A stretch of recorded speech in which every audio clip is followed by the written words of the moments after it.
Deus está no controle. Deus administra o universo com dois critérios. O critério diretivo, com o qual ele faz a história, mas por uma questão de livre-arbítrio que ele dá, que é o maior tesouro que ele dá aos seres humanos, ele também dirige o universo pelo critério permissivo, aonde ele dá aos homens as rédeas da história. Só intervém por uma questão de decurso de prazo. Então, aquilo que nós acabamos de cantar é uma verdade absoluta, no controle ele está.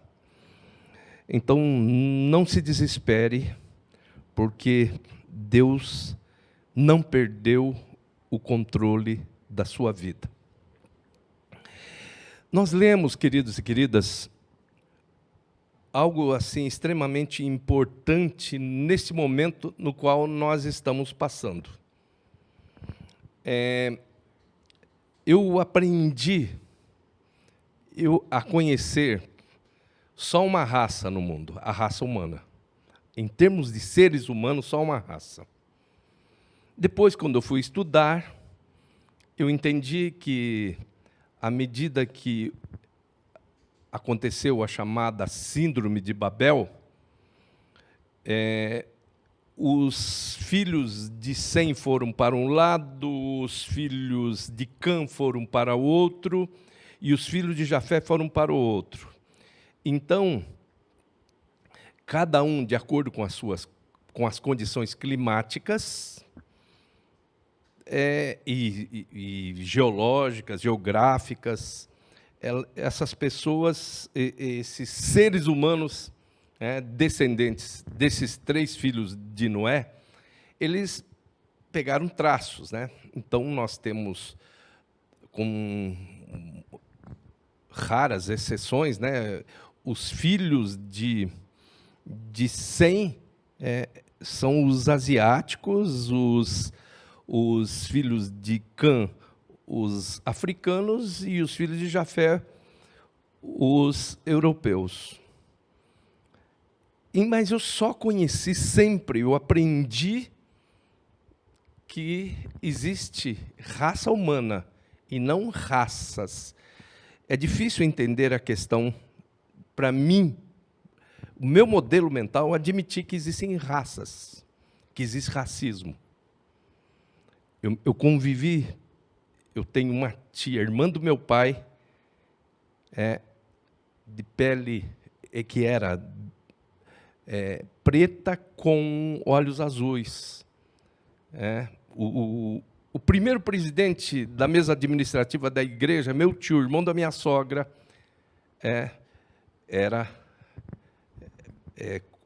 foi considerado o primeiro presidente negro da igreja.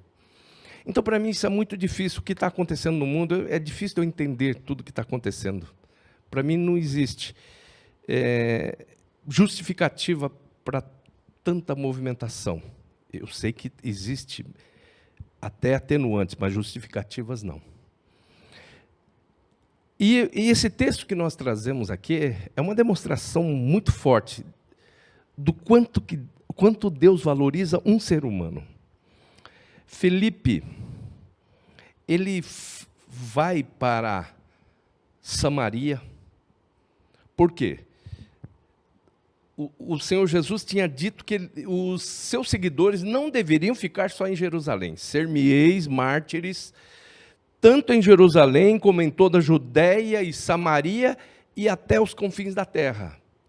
Eles não deveriam se limitar a Jerusalém. Eles seriam abastecidos em Jerusalém em todos os aspectos, inclusive com provisão financeira, porque Jerusalém poderia até dar para eles provisão financeira para a extensão da obra missionária, para Samaria, para Judéia, Samaria e para os confins da terra. Aí eles resolvem ficar em Jerusalém.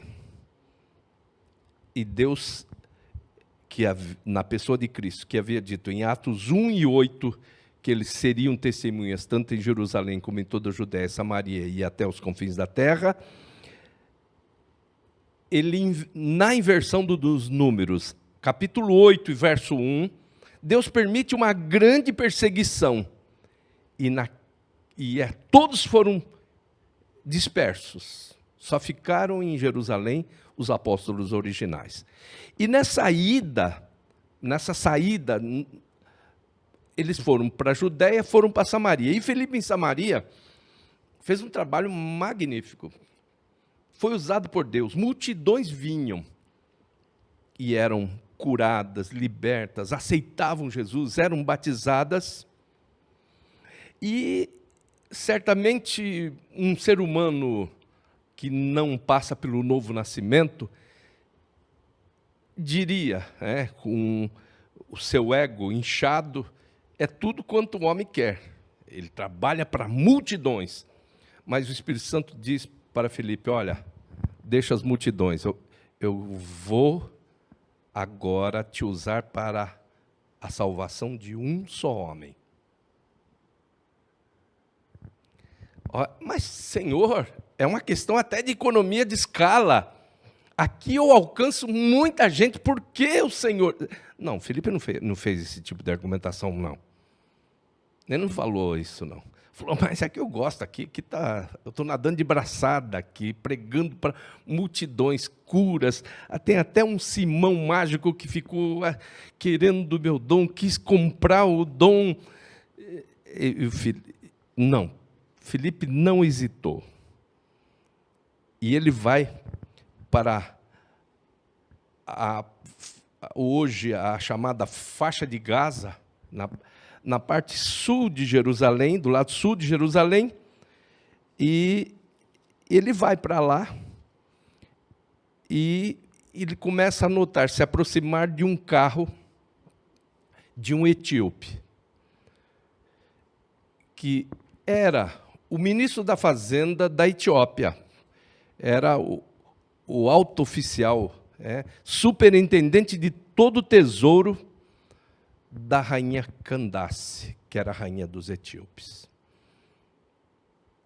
E ele se aproxima do carro e vê que esse etíope estava lendo o livro de Isaías, o que hoje é Isaías 53.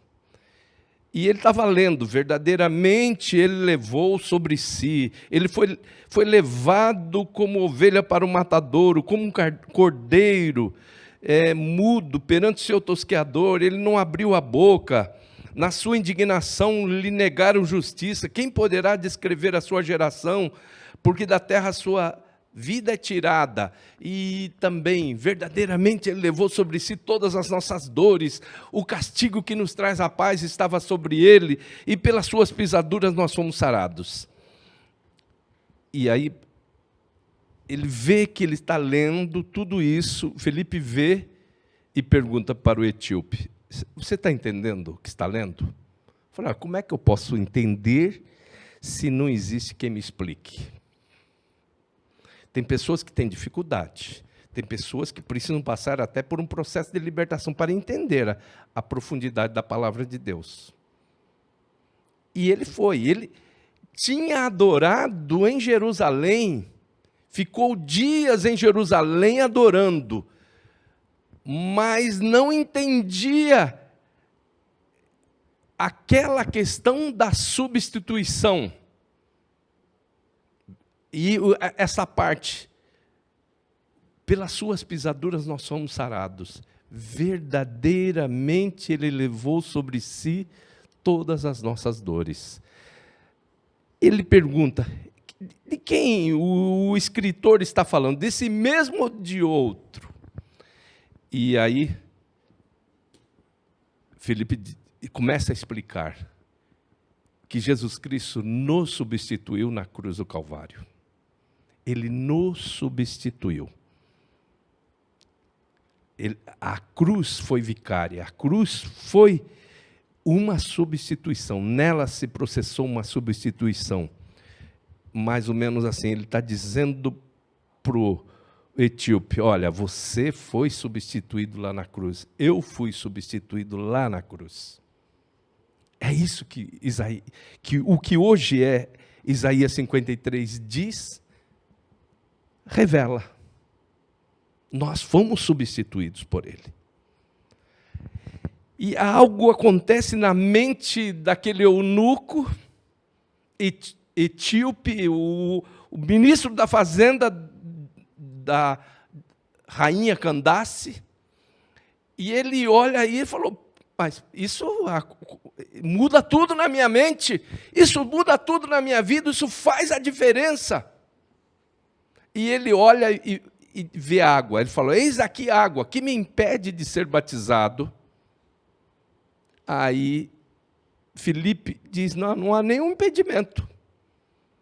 E Filipe, eles descem e Filipe o batiza.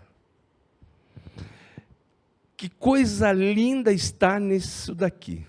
Se todos entendessem isso, acabaríamos com a questão de raças. Só existe uma raça nos seres humanos, a raça humana. As tonalidades ou cores, o que nós podemos chamar, tudo isso está no estar. É estar, não é ser. Eu estou branco, eu não sou branco. Agora, eu sou filho de Deus. O eunuco, ele passa a ser filho de Deus, ele sai do estar, ele sai do ter e entra definitivamente no ser. O ter e o estar são transitórios, o ser é eterno. Isso é novo nascimento. Mas a todos quantos o receberam, deu-lhes o poder de serem feitos filhos de Deus, os quais não nasceram do sangue, nem da vontade da carne, nem da vontade do varão, mas de Deus. Eu entro definitivamente no ser. Eu sou. E eu posso até estar um pouquinho mais moreno algum dia, tomando muito sol, ou comendo muito beta-caroteno, através de abóbora, através de cenoura, vivendo com... Meu irmão ficou um tempo no Mato Grosso, ele voltou bem moreno mesmo. Mas isso é tudo estar. Mas o ser, eu sou filho de Deus. E os meus queridos que estão me vendo, um grande abraço para meus irmãos lindos, maravilhosos de Angola, que estão cultuando conosco agora, os irmãos queridos de Moçambique. Um grande abraço a todos vocês. Nós somos filhos de Deus, como disse João. Amados, agora somos filhos de Deus. Ainda não é manifesto o que havemos de ser, mas sabemos que quando Ele se manifestar, seremos semelhantes a Ele, porque assim como é, o veremos. Então, o ser é definitivo. Amados, agora somos filhos de Deus. E essa é a primeira grande revelação nesse texto. A segunda, um ser humano. Olha, muita gente que só gosta de multidões, plateia grande. Tem um cantor gospel aí, eu quase falei que ele era pastor, mas ele é pastor sim. Mas ele chegou na igreja e só estava com metade dos bancos ocupados. E ele falou: vou esperar, eu só vou cantar quando a igreja estiver cheia. Olha a diferença dele para Felipe. Felipe estava pregando para multidões. E eram maravilhas e mais maravilhas que o Espírito Santo operava. Mas o Espírito Santo diz: agora a sua atenção vai se voltar para um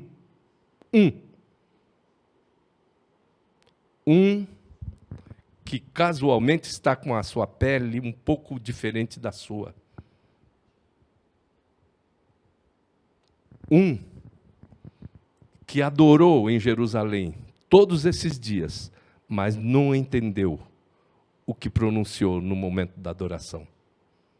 E você precisa ir lá para explicar para ele o que ele pronunciou e para quem ele pronunciou todas aquelas palavras, todos aqueles elogios, porque louvor é elogio. Adoração é a menção daquilo que Deus é. Então, queridos e queridas, que ensino maravilhoso. Se nós entendermos isso, nós não vamos ficar aí parados diante do grande desafio que existe. Existem seres humanos necessitando da luz do Evangelho em muitos lugares. Ainda faltam 8.000 povos para serem alcançados pela luz do Evangelho. Existem 8.000 povos nos quais não existe uma igreja autóctone. A igreja autóctone é uma igreja que não depende de fatores externos para a sua proclamação. Ainda faltam 8.000 povos. Enquanto esses 8.000 povos não forem alcançados, Jesus não vai voltar. Eu sei que está difícil, mas não dá ainda para o dueto Espírito Santo e mulher, Espírito Santo e a igreja cantarem Maranata. Vem, Senhor Jesus. Ainda não dá, não há condições, porque ainda falta, tem muita coisa para ser feita. Mas haverá um dia, quando esse quadro, como disse Abacuque, quando a glória do Senhor preencher toda a extensão do planeta Terra, como as águas cobrem o mar, aí sim, o Espírito e a noiva vão cantar a mais linda peça musical. Maranata. E uma grande multidão será formada de todas as nações, tribos, línguas e povos, que anteriormente, porque eu tenho certeza que na transformação não existirá tonalidade. Convém que o que é mortal se revista da imortalidade, o que é corruptível se revista da incorruptibilidade.